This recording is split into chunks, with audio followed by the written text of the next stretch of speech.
నగరంలో petrol diesel కొరత లేదు, బంకుల వద్ద మొత్తం ట్రాఫిక్ జామ్లు అయితే ఉన్నాయి. సోషల్ మీడియా పుకార్లు నమ్మొద్దని చెప్పి కమిషనర్ సజ్జనార్ గారు చెప్తా ఉన్నారు.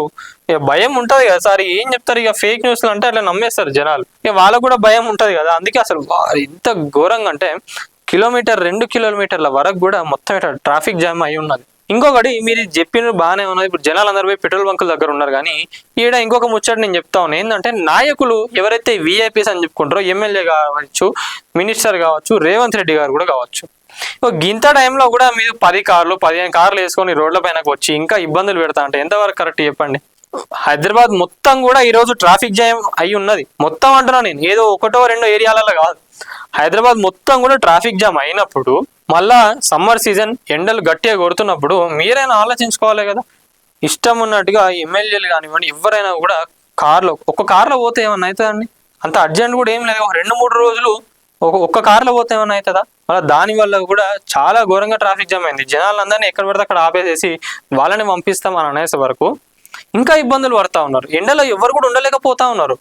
మళ్ళీ ఇట్లాంటి ఫేక్ న్యూస్ల వల్ల ఏమైతా ఉన్నది, ఇంకా అక్కడ ఎక్కువ ట్రాఫిక్ జామ్ లో ఇంకా ఇబ్బందులు పడతా ఉన్నారు జనాలందరూ కూడా. మరి హైదరాబాద్ నగరంలో పెట్రోల్, డీజిల్, ఎల్పీజీ కొరత ఉందంటూ వస్తున్న వార్తలపై నగర పోలీస్ కమిషనర్ సజ్జనార్ స్పందించారు. మరి ఎల్పీజీ కూడా కొరత ఉందని చెప్పి ఫేక్ న్యూస్ అని చెప్పి మీరు అంటా ఉన్నారు కదా, మరి సిలిండర్లు అయిపోయినా కూడా సిలిండర్లు ఎవరికి వస్తలేవంట. వీళ్ళందరేమో పెట్రోల్ బంకులు మూసుకొని కూర్చున్నారు. ఇక్కడ ఎవరు కూడా పెట్రోల్ అయిపోయింది లేదని చెప్పి అంటా ఉన్నారు. అక్కడ తెలంగాణ పెట్రోలియం అసోసియేషన్ వాళ్ళేమో పెట్రోల్ మంచిగా ఫుల్గా ఉన్నది, ఎవరు కూడా టెన్షన్ పడకండి అని చెప్పి వాళ్ళు అంటా ఉన్నారు. మరి పెట్రోల్ ఏడ కొట్టించుకోవాలి, బంకులని బంద్ చేసేస్తే మరి ఆడున్నది తీసుకొచ్చి ఇక్కడ ట్యాంకులు నింపి వీళ్ళందరూ పెట్రోల్ కూడా అయిపోతుంది కదా. ఎల్పీజీ కూడా ఒక్కొక్కరు ఇదే టైం కదా అని చెప్పి 3,000-4,000కి అమ్ముతా ఉన్నారు. మరి వాళ్ళపైన ఏమైనా యాక్షన్ తీసుకుంటున్నారా? అది కూడా లేదు కదా.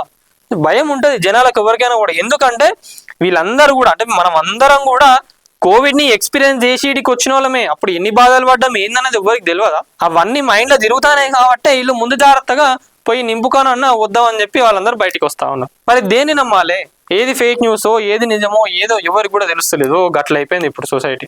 నగరంలో ఇంధన నిల్వ నిండుకున్నాయనేది కేవలం అపోహ మాత్రమేనని, ప్రజలు ఆందోళన చెందాల్సిన అవసరం లేదని ఆయన స్పష్టం చేశారు.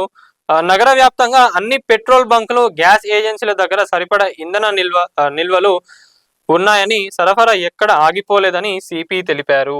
కొరత ఉందన్న ఆందోళనతో పెట్రోల్ బంకుల వద్ద భారీగా క్యూ కట్టవద్దని, అనవసరంగా ఇంధనాన్ని నిల్వ చేసుకోవడానికి ప్రయత్నించవద్దని ఆయన పౌరులకు విజ్ఞప్తి చేసిండ్రు. హైదరాబాద్ సిటీ పోలీస్ యంత్రాంగం ఇతర ప్రభుత్వ శాఖలలో సమన్వయం చేసుకుంటూ పరిస్థితిని నిరంతరం పర్యవేక్షిస్తుందని, రవాణా సజావుగా సాగేలా చర్యలు తీసుకుంటున్నామని పేర్కొన్నారు. సోషల్ మీడియాలో వచ్చే తప్పుడు ప్రచారాలను నమ్మొద్దని చెప్పి చెప్తా ఉన్నారు. వాటిని ఇతరులకు షేర్ చేయవద్దని సిపి హెచ్చరించారు. తప్పుడు సమాచారాన్ని వ్యాప్తి చేస్తే వారిపై కఠిన చర్యలు తీసుకుంటామని చెప్పి చెప్తా ఉన్నారు.